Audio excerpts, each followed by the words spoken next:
Nikech moko ngone ajogi ana manyisogi amanyiso ni mjumbe ni maketo na dini kuro dhi pando I have resigned from the position of majority leader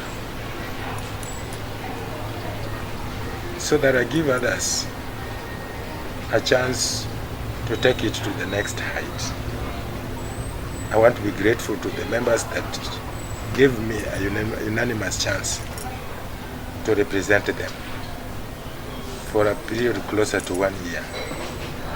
They have really worked with me well, and I always appreciate them for that. And in any other, like any other place, representation has challenges and successes. For the successes we have made, they are aware, and we want to appreciate it because it is a collective responsibility. For any challenges that we've met, just like any other home, I want to give other incoming leaders, especially in the capacity that I serve, to also take it to another height. That will give me opportunity to handle the other side of leadership, where I represent at what level. It is not the first time we are having a change of leadership in that assembly, but it is the first time that we are seeing a resignation. Much of it has been members driven, but for now it is self-driven. But I believe a change is as good as a rest. I'm not resigning as though I'm protesting, but I'm resigning so that we have other leaders also take the mantle. A deserving member, Okoth. So my reasoning was majorly based in the position that I served at the board, where their well-being for the last 1.5 months, they felt needed some bit of update, and in fact that is why I held a meeting, an abrupt one. We discussed. They also saw the need. They are satisfied, though not everybody can be satisfied. Yes. But you cannot push Honorable Asiga to tell you reason behind this resignation, because you know we've not been having peace. That you know very well. You can only work in a condition that is favorable to work. So what he told us in the coalition, you know, now is like a sick person.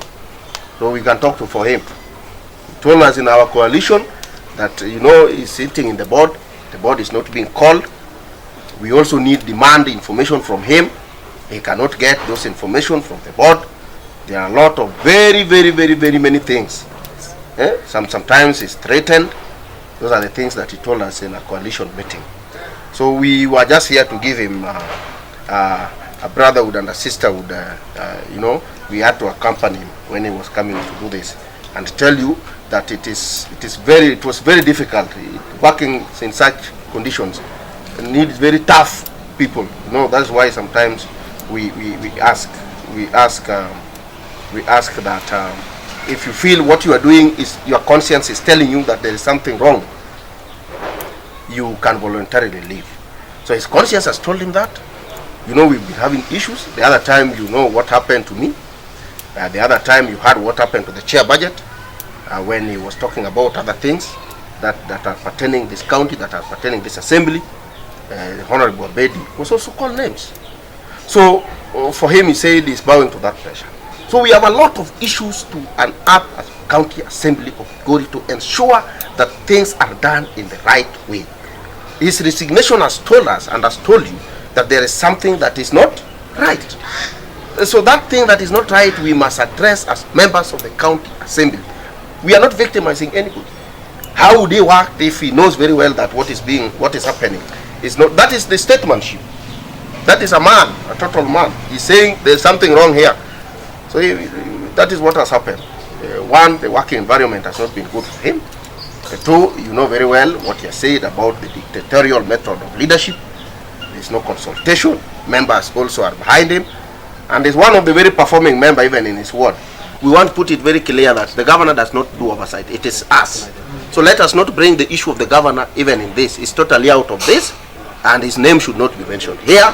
We will deal with our mess at the assembly level as Migori County Assembly members. As members, we want to put it very clear that the governor does not do oversight. It is us. So let us not bring the issue of the governor even in this. It's totally out of this, and his name should not be mentioned here. We will deal with our mess at the assembly level as Migori County Assembly members. As members. But we have said what he has taken is one step in the life of the people that want to do. So that tomorrow it could be a baby announcing his resignation. Another day is another person announcing his resignation. So that everybody learns that there is a problem here and people need to go back to a normal. His resignation today does not deny him being a majority leader if things are corrected in the future. That is my take, and I want to acknowledge that he has taken a brave step and a step that any personal leader, any leader of integrity will intend to take. Mess must be corrected. There are a lot of issues. The mess must be corrected, and this one we are assuring the all wananchi of Migori, because we cannot do implementation is not taking place in Migori.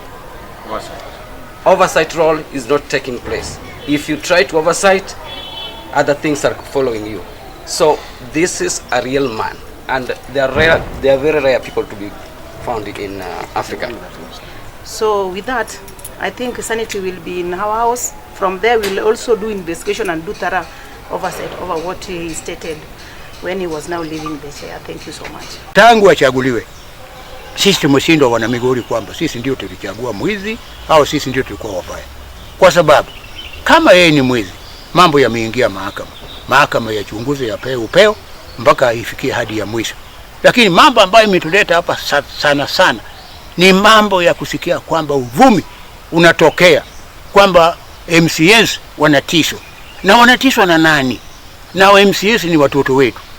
Wa MCS nao wamekosa nini? Kama Obado ameshikwa na anti-corruption, amepelekwa mahakamani, ameweka dhamana na ameondoka, yuko nje, yuko kwenye ofisi. Kwa nini tusisubiri mahakama yaendelee mpaka yafikie mwisho? Kama ni mwizi, basi achukue mzigo wake. Kama ni mwizi, achukue mzigo wake. Ndio maana tumekuja hapa, sababu tunapata upande wa siasa makansela wanakwenda kumfanyia impeachment. Ndio tunauliza kwamba hii kesi ya Obado inaendeshwa na party au inaendeshwa na serikali? Ndio maana tumekuja hapa kupoesha, sababu palipo na wazee hapaharibiki neno. Sisi tumekuja hapa kuleta amani. Hatukuja hapa kusutisha mtu. Hatukuja hapa kuitwa na mwanasiasa. Hatukuja hapa kumsimamia mtu yoyote. Tumekuja kumwaga maji moto ambao unataka kutokea Migori, maupoe. Kama ni vijana wetu waache. Kama ni tangu kiongozi wetu aende kwenye kiongozi, mara ameshikwa anti-corruption, mara ameshikwa mauaji, mara ameshikwa bunduki, mara ameshikwa nini. Sasa tunashangaa kwamba wana Migori ndio tulifanya makosa. Boma, kila boma iko na mambo yake, na tatizo lolote ikitoka kwa boma ni wale ambao wanakaa kwa boma hiyo ndio wanatatua. Na inaonekana kama wajirani wetu sijui wametudharau kuwa hatuna akili ya kutosha kutatua maneno yetu. Kwa maana haya maneno ambayo inakuja hapa Migori, wingi wake inatoka tu nje. Watu wengine naona KBC,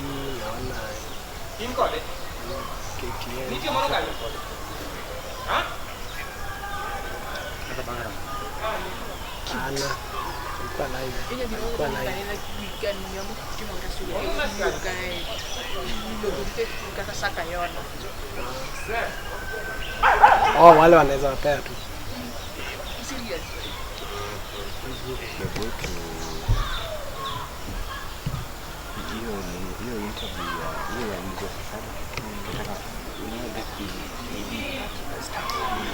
Clarify to people that we inside. We on the side.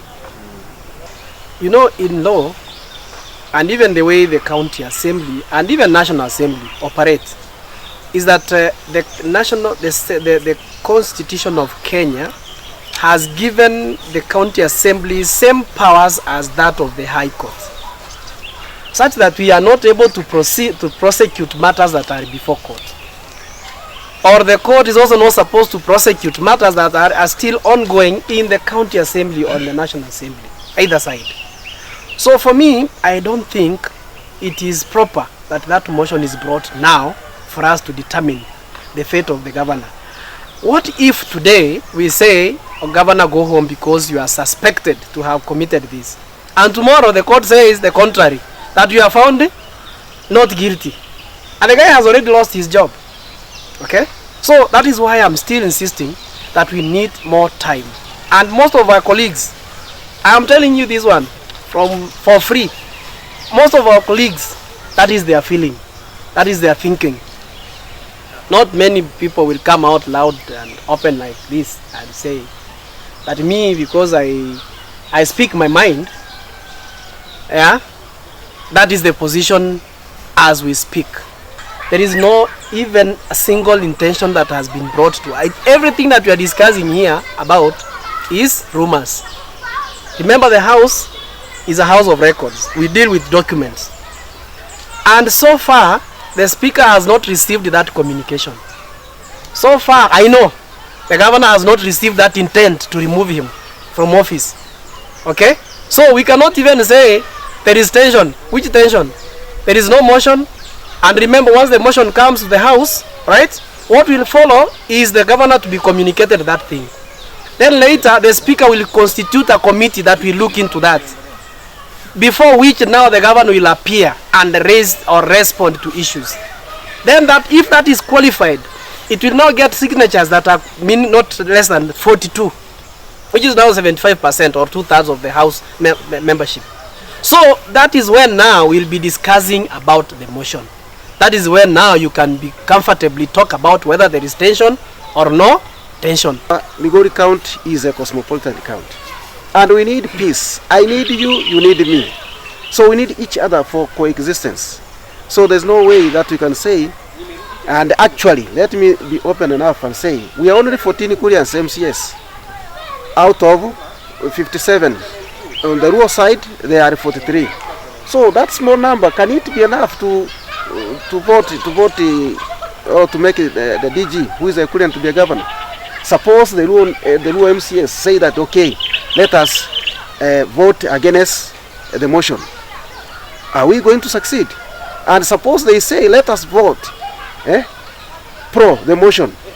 Then tomorrow, the DG is put in position as the governor, is sworn in. After some few months, they turn against. Remember, definitely, or it is obvious that if the DG becomes the governor, as the situation is, then the deputy governor will be from Luo. What about after 2 to 3 months, the Luo MCS, they gang up and say, now we are impeaching this governor, Mahanga. Do we have enough votes to counter that? We cannot. So let us try to view these things in a wide perspective.